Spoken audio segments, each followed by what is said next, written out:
Saya nggak melihat orang yang benar-benar sadis bunuh pakai sianida tuh ya bisa bingung, bisa aduh gimana, aduh nggak enak juga ya sama orang ini kalau kita nggak datang ke tempat kebaktian misalnya gitu ya. Jadi ya berjalan normal sih dari kacamata saya dan yang ngalamin ya.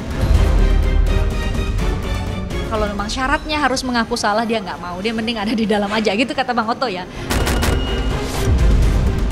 Kalau sidang dibuka kembali enggak ya, karena nggak akan ada lagi yang namanya sidang kayak di Pengadilan Negeri Jakarta Pusat, saya bilang tadi Jakarta Selatan, Jakarta Pusat yang heboh banget itu, karena memang hanya sekali itu di pengadilan tingkat pertama, ketika ada banding, ketika ada peninjauan kembali, kasasi sampai peninjauan kembali itu hanya meriksa berkas gitu ya, jadi nggak akan ada lagi namanya di sidang ulang dan lain-lain.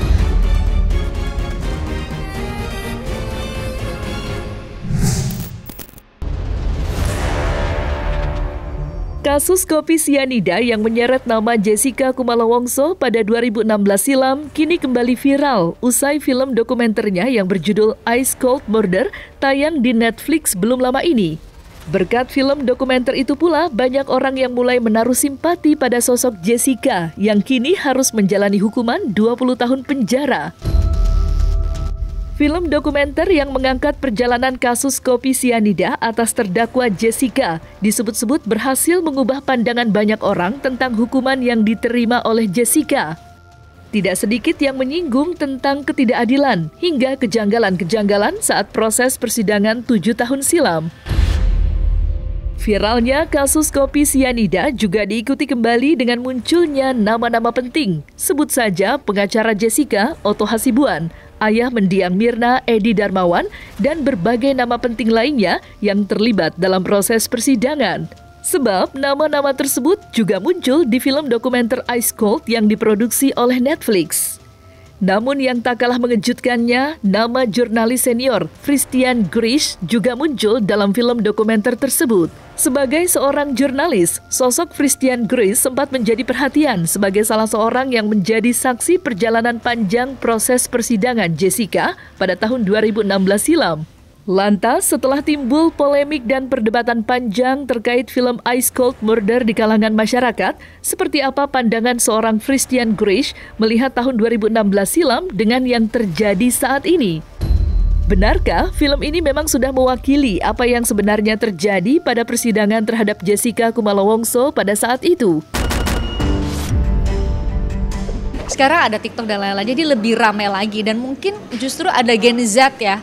Gen Z yang mungkin 2016 dia masih kecil, terus sekarang dia udah gede, dia udah bisa nonton Netflix, akhirnya dia sendiri mulai cari-cari lagi tuh ini kasusnya apa sih sebenarnya sampai dijadiin dokumenter. Jadi mungkin itulah yang bikin ini rame banget ya. Padahal emang dulu juga 2016 juga udah segini gitu loh. Ada yang percaya bahwa Jessica salah, ada juga yang percaya bahwa Jessica itu nggak salah.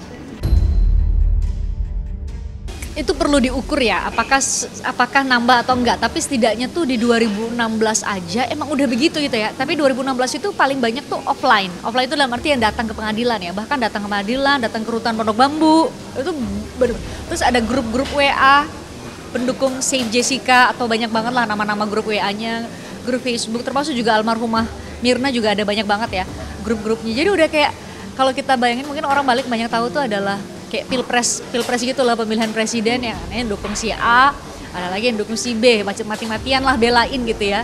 Jadi dan termasuk juga di ruang sidang. Jadi selama persidangan itu setidaknya ya Bang Otto itu berhasil kayak menggeser opini publik yang mungkin 90%-an gitu ya percaya bahwa Jessica itu bersalah, itu udah di proses pemeriksaan saksi dan ahli itu udah mulai agak berubah di persidangan ke-20-an lah, kan 32 kali ya. 20-an itu mulai banyak tuh, jadi setiap kali mereka masuk ke ruang sidang, kalau orang yang milih duduk sebelah kanan dari pintu ya, yang selurusan Jessica dan tim pengacara, berarti dia adalah orang yang percaya Jessica itu nggak salah. Tapi kalau orang dia milih duduk deket selurusan jaksa, berarti dia percaya bahwa Jessica itu salah gitu. Udah terbagi kayak gitu loh, udah kayak stadion sepak bola ya, kayak saya bilang di Netflix ya. Jadi ini terjadi, jadi justru kalau bagi saya itu mengingatkan kembali suasana nuansa di 2016. Jadi mungkin bedanya sekarang lebih masif karena ada media sosial yang gampang viral seperti TikTok gitu ya. Jadi saya juga kaget sih video-video lama yang 2016 kok bisa nemu gitu loh cuplikan statement yang ini terus dipakai lagi gitu. Tapi ya gitulah warganet kita. Akhirnya itu jadi diskursus publik lagi ya, termasuk soal perbedaan jumlah sianida yang di alat bukti yang dimasukin ke dalam botol yang udah diamanin gitu ya, sama yang di dalam perut Mirna gitu ya, almarhumah Mirna. Atau perbedaan ahli toksikologi yang dihadirkan sama jaksa sama ahli toksikologi yang dihadirkan sama Bang Otto dan kawan-kawan gitu, yang bilang dan sangat yakin bahwa itu penyebab kematian Mirna adalah bukan karena sianida gitu, tapi oleh penyebab lain. Tapi kan jaksa dan dari proses penyidikan juga ada bukti bahwa setidaknya ya di berkas itu dibuktikan bahwa itu adalah sianida gitu ya. Jadi perbincangan kayak gitu loh. Tapi sekarang tuh mulai berkembang misalnya ke karena udah rekam jejak digital banyak nih ya. Jadi misalnya kayak Bang Otto ngomong, Pak Edi Darmawan Salihin juga ngomong, atau pihak-pihak yang terlibat setidaknya di lingkaran sidangnya Jessica itu udah pernah ngomong, ada di jejak digital. Jadi ketika itu nggak sesuai gitu ya, ada yang aneh, janggal, pasti kan diviralin lagi kan sama warganet gitu ya, sama netizen. Jadi mungkin itu yang yang akhirnya ada hal yang nggak selesai nih, misalnya ada hal yang masih dipertanyakan publik nih selama sidang, akhirnya makin banyak sekarang karena udah ada jejak digital 2016 gitu ya, termasuk mungkin yang paling mengemuka banget ya, dan itu kan bahas mengenai bener nggak penyebab kematian Mirna itu pakai sianida atau nggak, sidangnya tuh sampai jam 2 pagi dan itu panas banget dalam arti bahwa setiap kali ada pertanyaan dari jaksa yang kayak menyerang gitu ya, yang pendukungnya Jessica bisa teriak gitu, sedangkan yang yang percaya bahwa Jessica salah itu bisa teriak, makanya tuh gitu lah. Bayangkan ruang sidang itu kita nggak boleh ribut ya. Ini udah kayaknya dalam tanda petik ya, hakimnya itu udah pasrah. Mau marah gimana coba? Penuh. Mau marah di mana? Kamu minta keluar satu-satu tuh nggak mungkin kan. Jadi ya gitu-gitu loh. Dan akhirnya sekarang juga saya lihat di media sosial itu juga sama aja gitu ya, tetap dibahas mengenai apakah Mirna itu meninggal karena sianida, apakah benar ada pergerakan tangan yang masukin tangannya Jessica yang masukin sianida, dari mana si Jessica dapat sianida gitu ya. Itu keluar lagi, itu udah dibahas banget di sidang. Munculnya sosok Christian Grace yang kini menjadi perhatian usai ikut ambil bagian dalam film Ice Cold Murder tentu bukan tanpa alasan.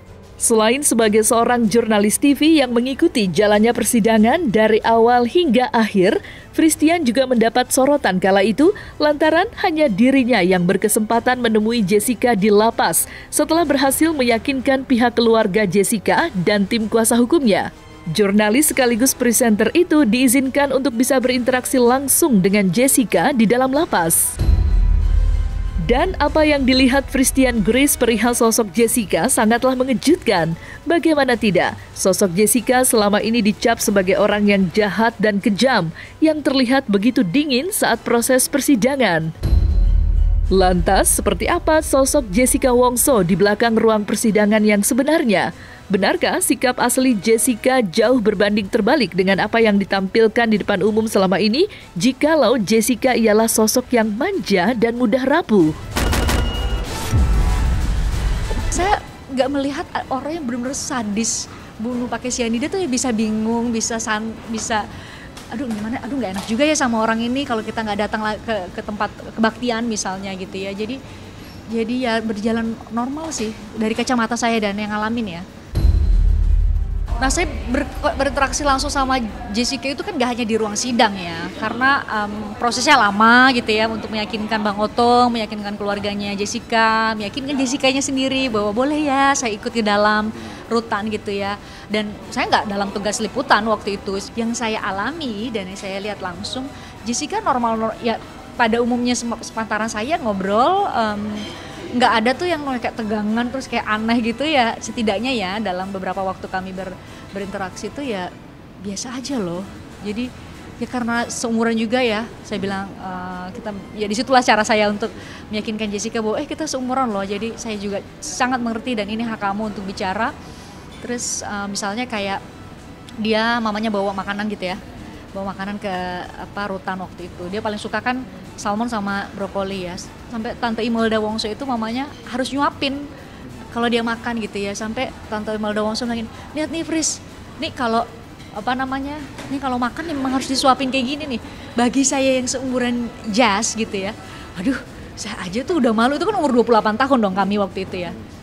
Karena sama-sama satu seumuran banget nih. Cewek umur 28 tahun masih disuapin sama mamanya, itu kan namanya kayak masih manja banget ya, semanja ini loh kata tante.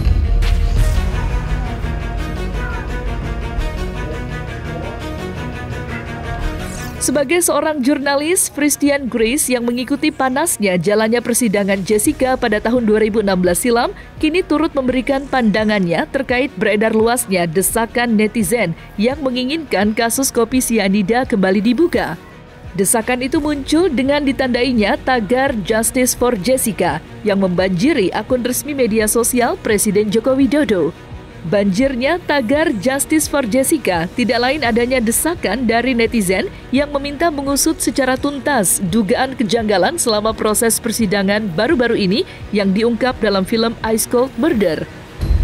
Dan seperti apa pula peluang tim kuasa hukum Jessica yang dikabarkan akan kembali berupaya mengajukan upaya hukum luar biasa peninjauan kembali ke Mahkamah Agung.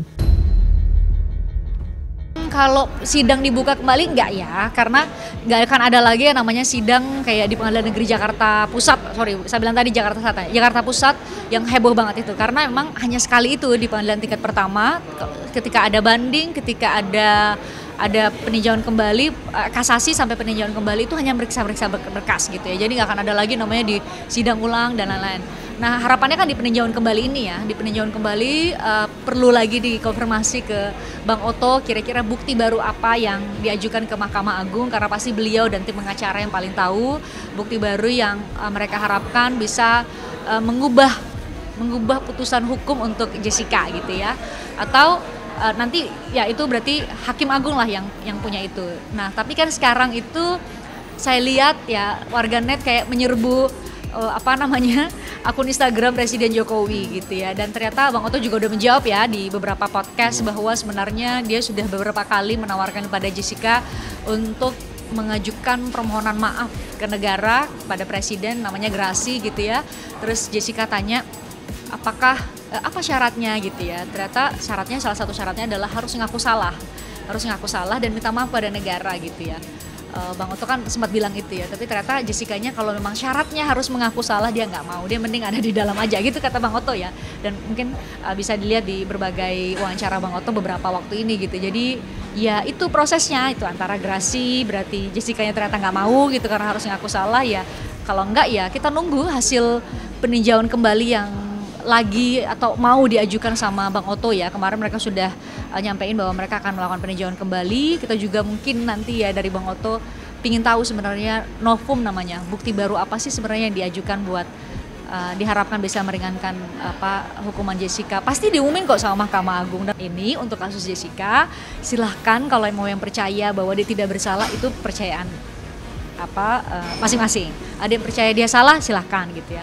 Tapi bahwa ada proses hukum yang udah berjalan dan kita harus memahami bahwa nggak ada cara lain.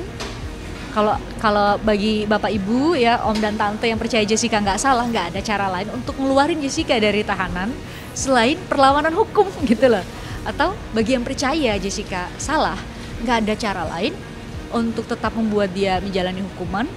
Ya memang harus sesuai dengan putusan hukum gitu ya. Proses hukum kan udah jalan ya. Di pengadilan tinggi udah gitu ya, sampai sekarang udah peninjauan kembali juga udah, tapi katanya Bang Oto udah mengajukan lagi ya peninjauan kembali. Jadi semua hal itu sebenarnya sih kita harus memilah gitu ya. Jadi ya kita hormatin lah hukum kita dan jangan mengeneralisir sih, nggak semua juga sistem hukum kita sampai sebilang sistem hukum negeri ini bobrok. Aduh apa tolak ukurnya gitu. Kalau lagi saya sebagai wartawan saya nanya apa tolak ukurnya gitu. Nggak boleh satu kasus tiba-tiba kita generalisir gitu ya.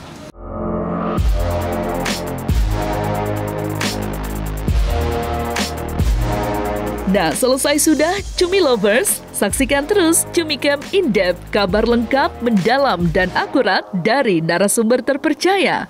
Dan jangan lupa untuk like, subscribe, dan juga share channel YouTube Cumi Cumi.